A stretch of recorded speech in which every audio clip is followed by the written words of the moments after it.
Hello and welcome to BYJU'S Exam Prep. Welcome to episode 96 of International Relations This week.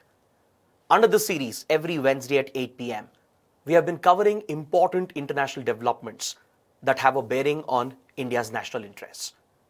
These discussions are strictly from the perspective of UPSC Civil Services examination. So if you're benefiting from the initiative, do let us know by liking the video, share your comments below, and don't forget to subscribe to our channel. So let's get started with episode 96 of IR this week. We'll begin by taking a look at the topics that we are going to cover in today's session. First, we'll talk about India's relations with Egypt in complete detail. This topic is very important because India has invited Egyptian President Abdel Fattah al-Sisi to be the chief guest for next year's Republic Day celebrations. This is a very important gesture from India. In this context, we have to understand India-Egypt relations in complete detail, and we shall also talk about India's practice of inviting foreign dignitaries to be the chief guests for our Republic Day celebrations. So let's cover this topic comprehensively so that it will help you both in prelims and mains. Next, we'll talk about India-Russia relations in the field of nuclear energy, because last week, Russia has offered an advanced nuclear fuel to India. Then we'll take a look at India-UK relations, as the UK has allotted a high share of work visas to Indians. This has a bearing on Indian workers, Indian students who are planning to go to UK, reside in the UK to study and work. And it's an important part of India-UK relations. So we're going to discuss this in complete detail. Then finally, we'll move to the Arctic region and talk about the increasing militarization of the Arctic. This topic is in news because last week, Russia has launched new icebreakers, which are powered by nuclear engines, to step up its strategic presence in the Arctic. So these are some important topics we're going to discuss in today's session. And let's begin with the first topic. Like I said, we'll talk about India-Egypt relations, since India has invited the Egyptian president to be the chief guest for next year's Republic Day parade. See, this gesture given out by India every year holds a lot of diplomatic significance. In terms of diplomatic protocol, this gesture by India is clearly the highest honor that India can accord to a foreign dignitary. Every year, the practice has been that for the Republic Day celebrations, India invites a foreign dignitary, either a president or a prime minister of a foreign country. This is not just an ordinary message being sent out by India. It's a highly symbolic gesture being made by India because this holds a lot of political and diplomatic significance. The country which is chosen by India, the foreign leader who is invited to grace the occasion, he or she is not just being called to be a part of the celebrations, but also to take forward India's relations with that particular country. So the Ministry of External Affairs carefully chooses the country and the leader to be invited, and it's a high-profile gesture from India in terms of protocol. This leader, the president of a country or a prime minister of a country who will grace the occasion as the chief guest, would receive the highest honor in terms of protocol, and it provides a great opportunity for India and that country to renew their relations or to forge new relations and to take forward their diplomatic ties. So that is why it's a very important symbolic gesture that is made by India. In this context, first you need to understand, how does India choose the chief guest? What is the process that is generally employed? The Ministry of External Affairs puts a lot of thought into this decision. There is an elaborate process involved in choosing which country gets the invite and which leader would be invited to be the chief guest.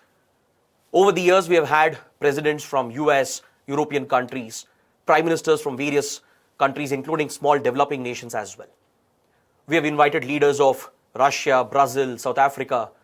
There was one instance in 2018 where we had invited all the 10 leaders of ASEAN countries from Southeast Asia. This year, for example, we had invited all the Central Asian leaders to be the chief guest, which signifies India's focus on that particular region or that particular country.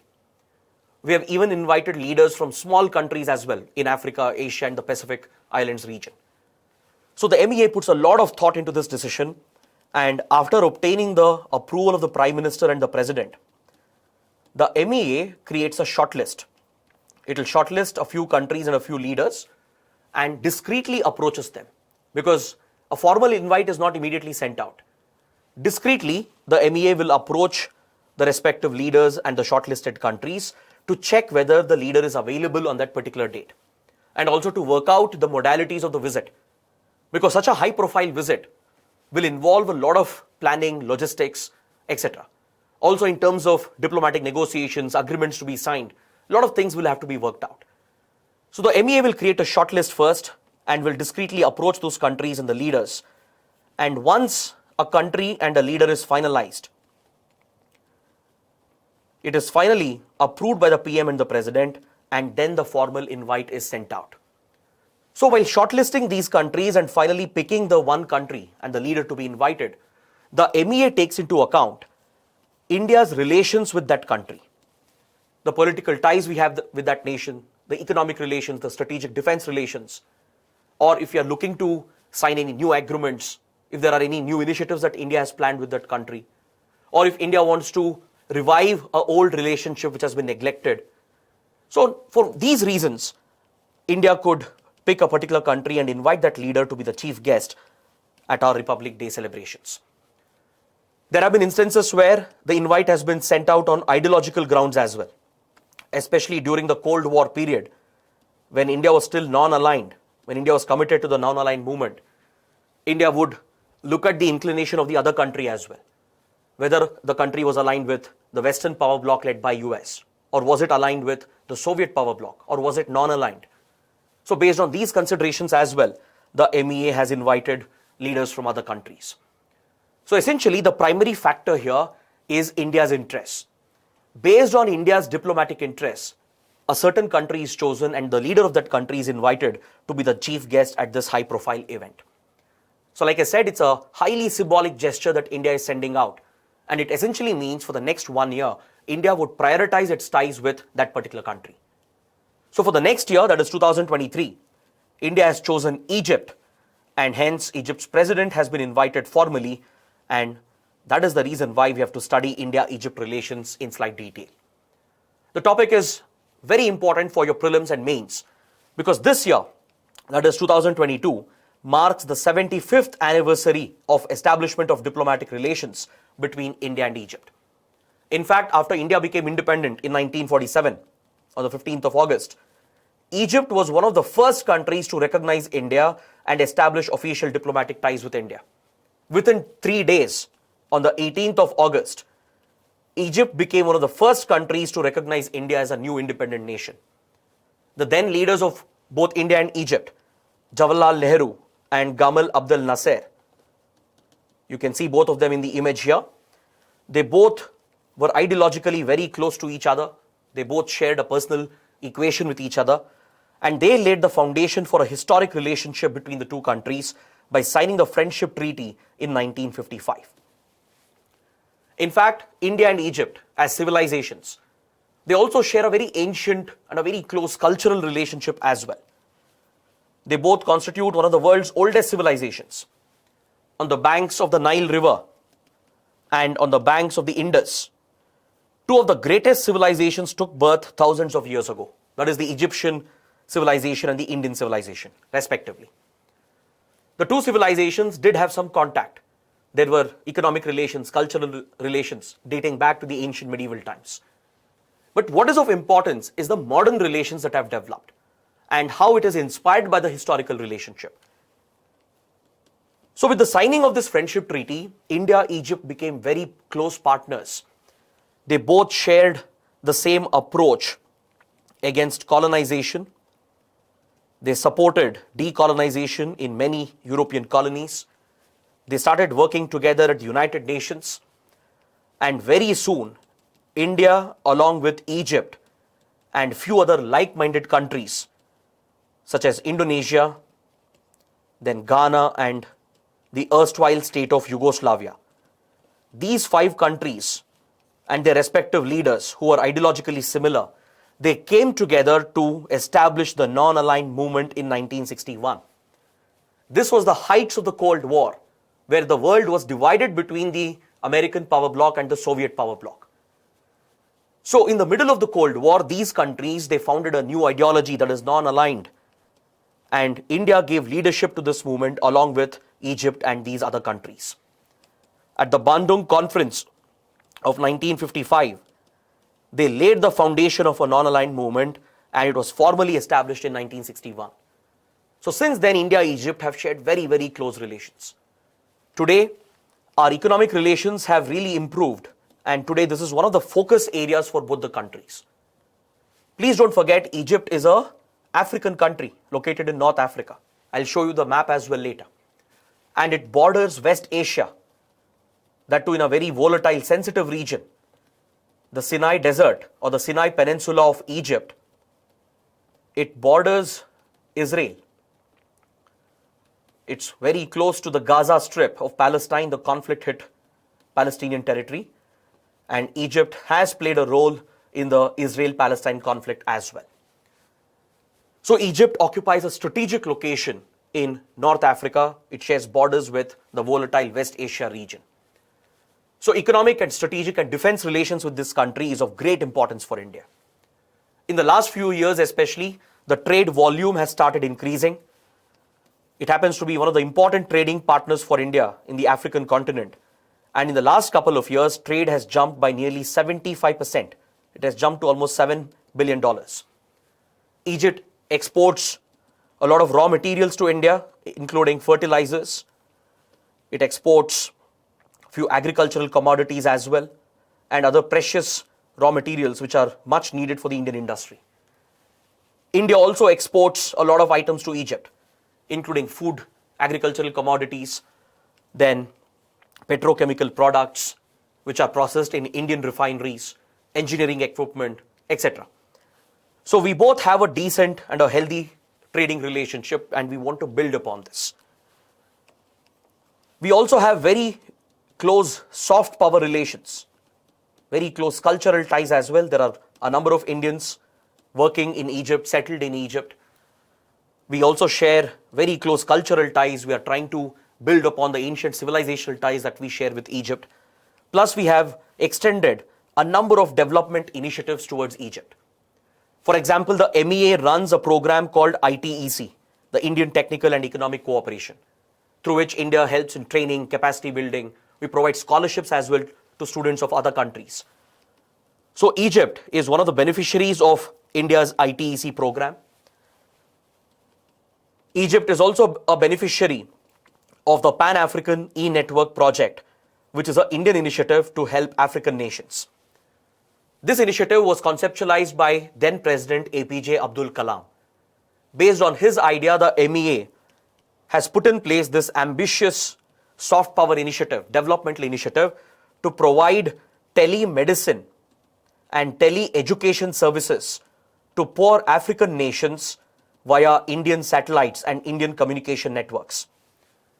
By using ISRO satellites and by establishing connectivity on the ground through OFC cables and satellite terminals, India has extended remote healthcare and remote education to schools and hospitals and colleges all across Africa.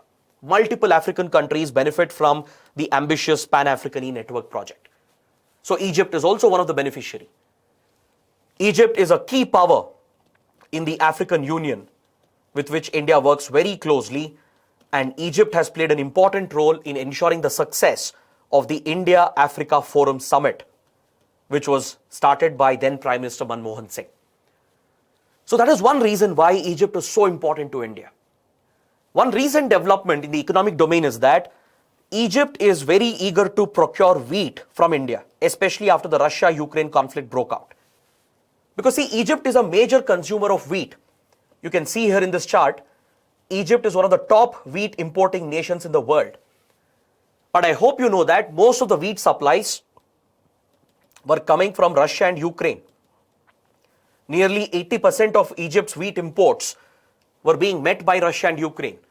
But the recent war which has broken out between them, it has disrupted the supply chain and it has created a food crisis around the world. Especially in such import-dependent countries, a food crisis has emerged as commodity prices have shot up. So just a few months back, Egypt listed India as one of the countries which was allowed to export wheat into Egypt. India even sent out one batch of shipments to Egypt. But later India banned wheat exports as the food crisis was escalating in order to protect our own domestic market and domestic prices. But India is very much interested in supplying wheat not just to Egypt, to many other countries which have been affected by the Russia-Ukraine conflict. India sees this as an opportunity to capitalize on the wheat market, as India is also one of the top producers of wheat. So this is one area India would be very, very interested in to discuss with Egypt, take this forward and ensure reliable and continuous supply of wheat to Egypt. If you look at defense and strategic ties as well, India and Egypt have a long history. In fact, during the Cold War in the 1960s, there was a joint program to develop a jet engine between India and Egypt. Unfortunately, the program failed. It involved the Indian Air Force, HAL, and the Egyptian institutions as well. It was a joint venture between the two sides to develop a jet engine. But the program failed, but it did lay the foundation for a strong defense and strategic relationship with Egypt. Today, we have close military exchanges where Egyptian military officers are trained in Indian military academies. Indian military officials also visit Egypt for training purposes. And last year, we started the first military exercise, the first air exercise involving the two air forces, which was codenamed Desert Warrior. Kindly remember this for your prelims. In 2021, the first ever Air Force exercise, joint Air Force exercise, was held between the Indian Air Force and Egyptian Air Force. It was called Desert Warrior. They had even planned a special forces exercise called Cyclone 1 for this year, but unfortunately it had to be postponed due to the pandemic. So very soon, Cyclone 1 exercise will also be held that will bring the special forces of the two sides together. So as you can see, the defense relations are quite strong, and it's very, very important to note that Egypt is today the world's third largest arms importer. After India and Saudi Arabia, Egypt is the third largest arms importing nation in the world. So this opens up a wide market for Indian defense exports. India is eyeing defense trade with Egypt, and this is also one reason why the Egyptian leader is being invited to India. Along with exploring the wheat export option, India would also be very keen to discuss defense trade when the Egyptian president visits India for the Republic Day celebrations. Egypt has shown interest in Indian equipment which are produced indigenously, such as the Akash missile systems, the light combat aircraft, the advanced light helicopter, the Dhruv helicopter, the light combat helicopter. So Egypt has shown interest in such indigenous defense equipment that India has developed and produced. So India would look to take this forward, and we would like to capitalize on the strategic location of Egypt as it controls the Suez Canal and has access to the Red Sea, which is a vital shipping lane for India and the world. You can clearly see in the map here that I have shared. This is Egypt, the North African nation.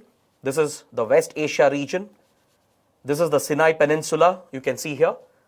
So here you have the Suez Canal, the man-made canal that links the Mediterranean Sea with the Red Sea. This is an absolutely important shipping lane that creates a shorter route between Asia and Europe. It connects the Mediterranean with the Indian Ocean, the Atlantic also with the Indian Ocean. So this is a much shorter route compared to the longer route of circumventing around Africa, around South Africa, and then reaching the Indian Ocean. So Egypt controls the Suez Canal, which has great strategic significance. It is a choke point. It is a strategic choke point. Port Said is strategically vital for the global economy, and having access to Red Sea is crucial for every country, including India. Because at the other end of Red Sea, where you have the Bab el-Mandeb Strait, near Gulf of Aden, near the Horn of Africa region, there are a number of security threats. You have terrorism, civil war, piracy, and presence of foreign navies, including China, US, and European navies. Many foreign powers have naval bases at the opening of Red Sea near the Bab el-Mandeb Strait. So India would also like to have its military presence, especially naval presence in the Red Sea. India would like to have constant access to Red Sea and the Suez Canal, and to keep this shipping lane operational, as it is absolutely vital for the Indian economy. So as Chinese influence, military influence is increasing in and around Red Sea and Suez Canal, India would also like to establish its influence. So that's one more reason why Egypt becomes very, very crucial for India. So these are the reasons why India has prioritized Egypt while deciding the chief guest for next year's Republic Day event. So this comprehensively explains India's ties with Egypt and the interest that we have with Egypt. So whatever we have discussed can be very important for prelims, especially because it marks the 75th anniversary of relations between the two sides, and also because India is inviting the leader of Egypt to grace the Republic Day parade of India as the chief guest. You should thoroughly understand the economic, the cultural, historical, and the defense strategic relations for your mains as well. So with this, let's move on to the second topic. We shall discuss India-Russia relations in the context of nuclear energy cooperation. This topic is in news because last week, Russia has offered an advanced nuclear fuel to India to power the Kudankulam nuclear power plant, which is located in Tamil Nadu. You can see the Kudankulam nuclear power plant here in this image, which is located on the southern coast of Tamil Nadu. Let me show you where exactly it is located. You can see the operational nuclear power plants of India in this map, and this is where Kudankulam is located. It's located at the southern coast of Tamil Nadu, facing the Indian Ocean and the Bay of Bengal. This happens to be the largest nuclear power plant in India. It is the largest nuclear power station located in the Tirunelveli district of Tamil Nadu. The plan is to set up 6 pressurized water reactors. And it is Russia which is helping India execute this project. Russia is supplying the 6 pressurized water reactors, the nuclear technology behind it, and it is also supplying the nuclear fuel or the fuel rods that are needed to power these reactors. So this is a joint project involving India's Nuclear Power Corporation of India Limited and Russia's state nuclear companies. It's a very ambitious project which was conceptualized in 1980s. It was operationalized in 1990s and early 2000, and 2 reactors are already functioning at Kudankulam. The plan is to further expand this facility and make this a centerpiece of India-Russia collaboration. So to power the Kudankulam reactor, Russia was supplying a nuclear fuel which had a life cycle of just around 12 months. Until last year, the nuclear fuel rods, which were being supplied by TVL Fuel Company, which is the nuclear fuel division of Rosatom. Rosatom is the Russian state company involved in nuclear research and in exploiting nuclear energy. So its nuclear fuel division, TVL Fuel Company, was supplying a nuclear fuel to India which lasted only 12 months, that is 1 year. So after the life cycle ended, these fuel rods have to be replaced. So it meant you have to stop the operation of the plant. You have to stop generating electricity for a short period, and you have to procure new fuel rods. So this is a big disadvantage. If every 12 months you have to keep changing the fuel rods, then you are stopping the operations. This affects electricity generation as well. And this has a huge economic cost attached with it. India will have to spend more in procuring more nuclear fuel, plus the stoppage of electricity generation affects the economic viability of the plant as well. So just a few months back, in 2022, TVL Fuel Company offered a new nuclear fuel to India known as TVS-2M, which came with a fuel life cycle of 18 months. It would last 6 months more. And just a few months later, that is last week, now this company has offered the more modern ATF or advanced technology fuel, which has a life cycle of 2 years or 24 months. So basically in a short period, Russia has supplied India with advanced nuclear fuel options. First, it gave India with fuel rods that could last 18 months. Now, last week, it has agreed to supply fuel rods which will last 24 months thus helping India save precious foreign exchange. Also, the operation of the plant need not stop every year. It can be done in a staggered, phased manner once in every 2 years. This will make the plant more economically viable, and it will help India save its foreign exchange in purchasing more nuclear fuel. So this clearly shows the close relations between the two countries in the nuclear domain. And this is not a new relationship. It has existed from decades. From 1960s, Russia has been a key supporter of India's nuclear program. It has not only backed the civilian nuclear program, but it has also been a great supporter of India's nuclear weapons program, the military program. In fact, in 1960s, when Western countries were not ready to help India in industrial development, it was Soviet Union which helped India in setting up many key industries. One of the industry was the nuclear sector industry. It started supplying heavy water back in 1960s to help India conduct its research on the Canadian reactors that we had bought in 1950s.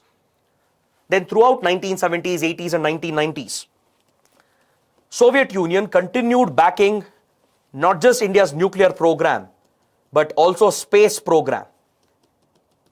The Soviet Union played a critical role in supporting our nuclear and space program. This included the civilian program and also the military program.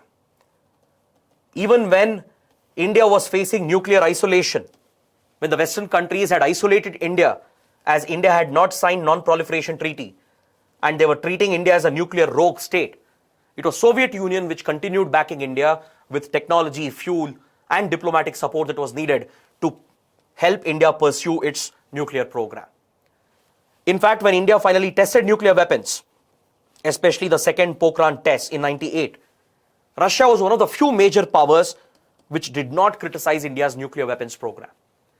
Russia, France, and Israel were the three major powers which did not criticize the Pokhran test, as they understood the need for India to develop nuclear weapons. So this goes on to show the trust-based relationship between India and Russia, and how Russia has constantly backed India's efforts in key sectors like nuclear energy, nuclear weapons, and also in space cooperation. Now moving on to the third topic, we shall take a look at India-UK relations, particularly the people-to-people relations. Because last week there has been a very big development. The UK has announced the next lot of work visas for migrant workers, and Indians again have received the highest share. In fact, in the last few years, it is Indians who have been receiving the highest share of UK work visas. This had been briefly affected because of the pandemic. The pandemic, the lockdowns, travel restrictions had reduced the number of work visas being given by UK. I hope you know that every year, lakhs of Indian students, Indian workers, Indian tourists, they travel to the UK for various reasons. For meeting families, for tourism, for studies, for settling down, working in that country. So India-UK have a very important relationship here with regard to people-to-people relations. Because there is a very strong Indian community, an Indian diaspora in the country. And the Indian diaspora is already playing a critical role in the economy of the United Kingdom. So last week, the UK released the fresh lot of work visas or worker visas. Around 1,45,000 visas were issued. Excuse me. Out of which, 39% of the visas were issued to Indian workers. Indian nationals would be eligible for 39% of these worker visas. Around 56,000 visas would be available for Indian nationals in the coming months. This is a very significant jump. It's a jump of 90% as compared to the pre-pandemic visa numbers of 29,000 which was given in 2019. For last 2 years, there was a complete break. There was a complete disruption with regard to movement of migrant workers because of the pandemic.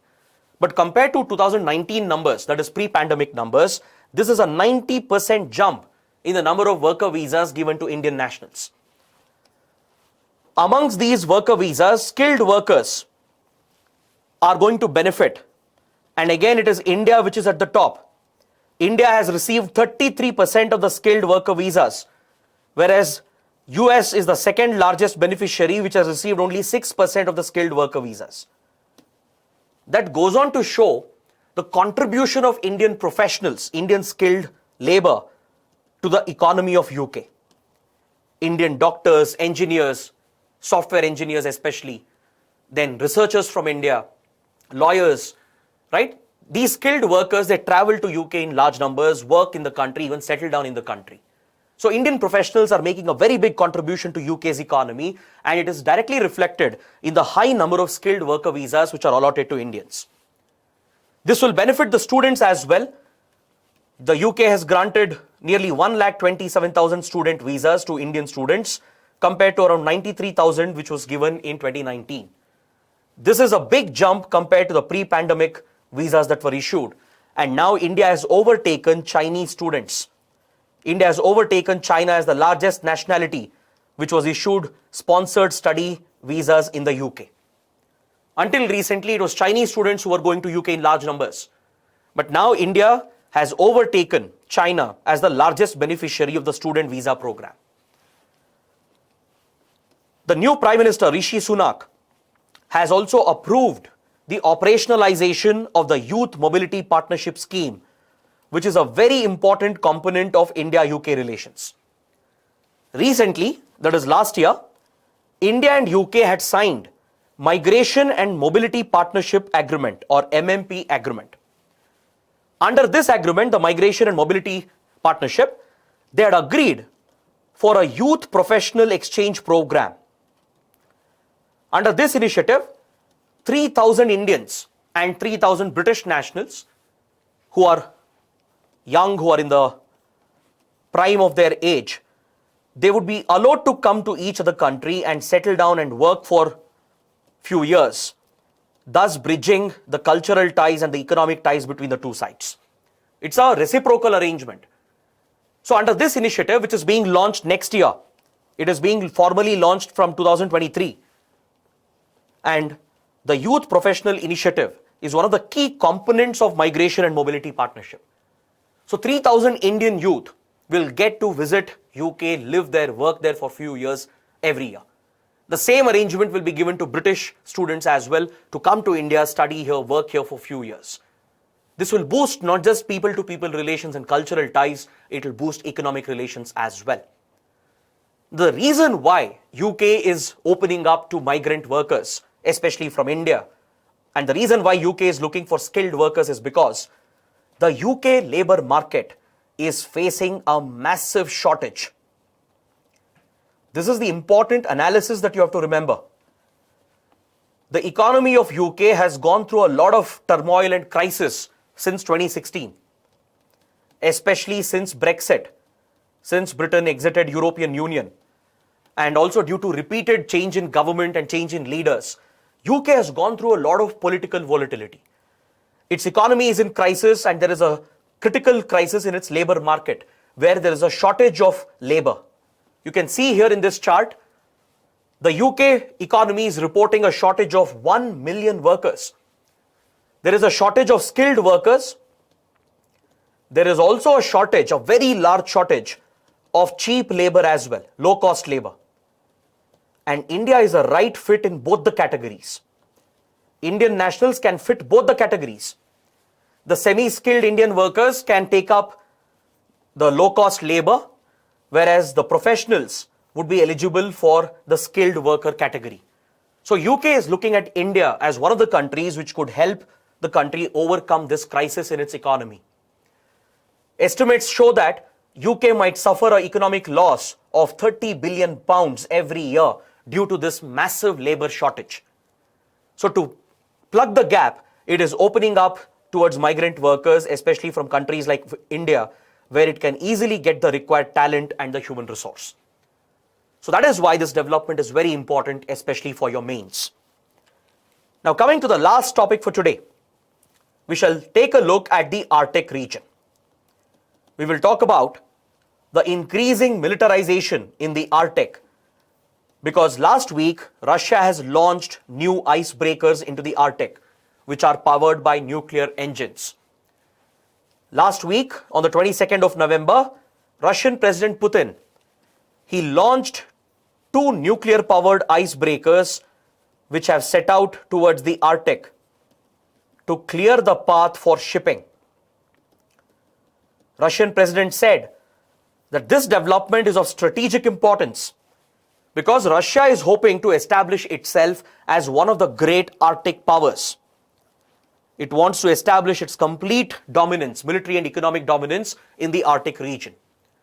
So we need to understand, why is this significant? Why is there an ongoing militarization in the Arctic, and what consequences does it have? See, because of climate change and global warming, as temperatures are rising, the polar ice caps are melting. The ice caps, the glaciers, ice shelves, they are melting. And in the Arctic, there is a major increase that has been noted in the melting of the ice caps. So as a result of this increased thawing of the ice, new shipping routes are opening up in the northern region, that is towards the North Pole. And there is a geopolitical race which has already started, a competition between various countries, especially the Arctic Rim nations, which are competing to establish their military and economic dominance by keeping an eye on the precious resources of the Arctic. Is that clear? That is why the topic is very important. Now please understand, icebreakers or icebreaker ships, which you can see in the image here, these are very large ships which have the ability to break the ice slabs. They will basically break the ice slabs, move them away as well, to clear a path for the movement of cargo ships and military vessels. It basically enables navigation. Icebreakers are deployed to clear the ice and enable maritime navigation. It will allow the movement of naval vessels, submarines, and cargo carrying ships as well. So major Arctic powers, including Russia, few European countries, US, Canada, they're all stepping up their military presence as the northern shipping route is opening up because of climate change and global warming. The Arctic is known to hold precious resources, including large reserves of oil and gas. It is also blessed with fisheries, and a number of precious minerals, rare earth elements or rare earth metals are also expected to be present in the Arctic region. Plus, the melting of the ice caps has opened up a new shipping route here. You can clearly see in the map here. It's called the Northern Sea Route or the Northern Shipping Route, which will create a shorter route to connect the west and the east. Currently, the most used shipping route is the one that passes through Suez Canal, Red Sea, Bab el-Mandeb Strait,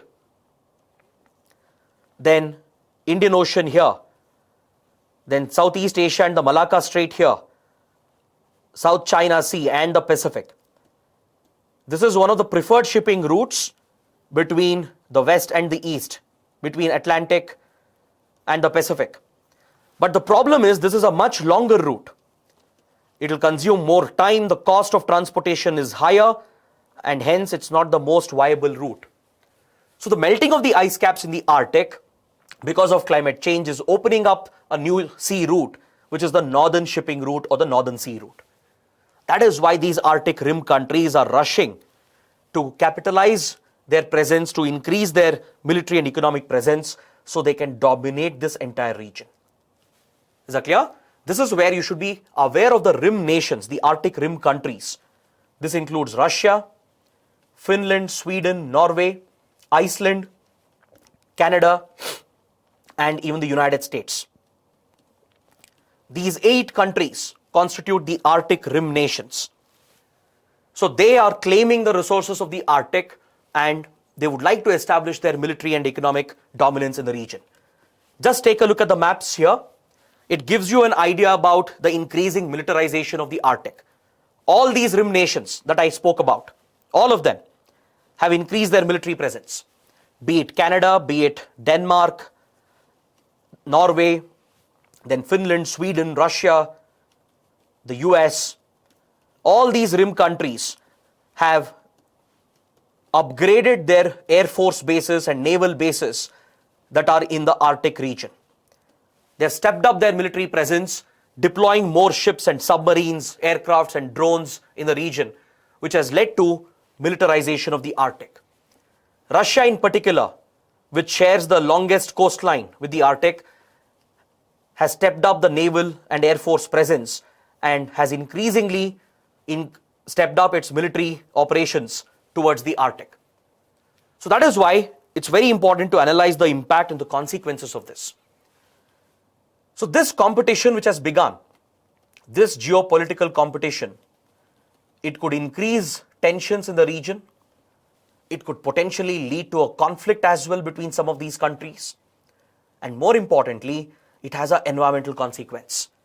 Because the Arctic environment or the Arctic ecosystem is very delicate, very sensitive. Climate change has already caused irreversible damage to the Arctic. And with increased shipping and military activities, pollution becomes a major concern. Pollution could threaten the marine biodiversity in the Arctic region. So India has also joined this race. Especially since 2007, India has increased its reach towards the Arctic. We have conducted around 13 expeditions towards the North Pole. We have a dedicated program for polar research where we focus both on the Antarctic and the Arctic. Towards the Arctic, 13 expeditions have been carried out by India since 2007, and we were even party to the Svalbard Treaty, which was signed in 1920, which sought to stabilize the Arctic and treat it as a part of the global common, as a resource which is common to every country in the world. But later, Arctic has not been given the treatment of a global common. It has largely been seen as a region which belongs to the rim nations, the Arctic rim countries, which have formed their own grouping called the Arctic Council.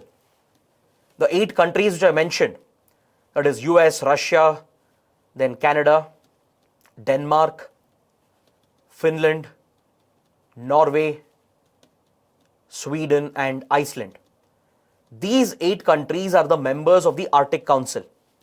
Arctic Council regulates all the activities in the Arctic. All research activities, economic, military activities are regulated by the Arctic Council, which is a grouping of these Arctic rim countries. There are many observers to the Arctic Council as well, which includes major powers like Japan. India as well is an observer of the Arctic Council. China is an observer. South Korea, UK, and many other important powers. These are non-Arctic countries. They are not located in the Arctic, but still they have been included as observer states into the Arctic Council. So India would like to increase its military, economic, and strategic presence in the Arctic. And we often work closely with countries like Norway, Russia, and others. Especially with Norway, we have stepped up our scientific initiatives in the Arctic. In 2008, India set up a research station at Svalbard in Norway, which is a research station named as Himadri. This was India's first major research station in the North Pole. In 2014, we deployed a submerged observatory called IND-ARC, again with the help of Norway. We have set up another laboratory at the Svalbard region in the Arctic, again with the help of Norway. So Norway has been helping India in scientific exploration and research in the North Pole, and Russia is helping India in stepping up connectivity in the region, opening up new transport lanes, and also in increasing strategic presence of India. Russia sees India as a right partner as it can serve as a counter to US and China with regard to the competition in the Arctic. Now this topic becomes very, very important because this year in March 2022, India came out with its first Arctic policy called India and the Arctic, building a partnership for sustainable development. So India has come out with a dedicated Arctic policy, and hence it becomes very important for you to be aware of the approach of India towards the Arctic region.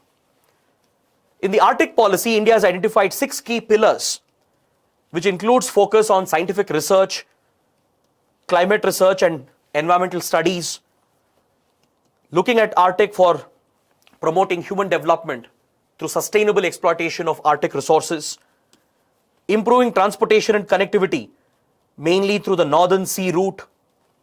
India is also very interested to take advantage of the Northern Sea route, which is opening up, plus promoting international cooperation with the other Arctic members and building our own national capacities to sustain these long-range military missions, economic and research missions or expeditions, which will establish India's national power in the Arctic.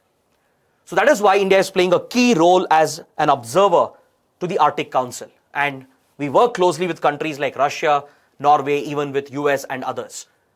Plus, this is also an opportunity for India to counter China, because China is aggressively looking at the Arctic, where China is also looking to play a military role.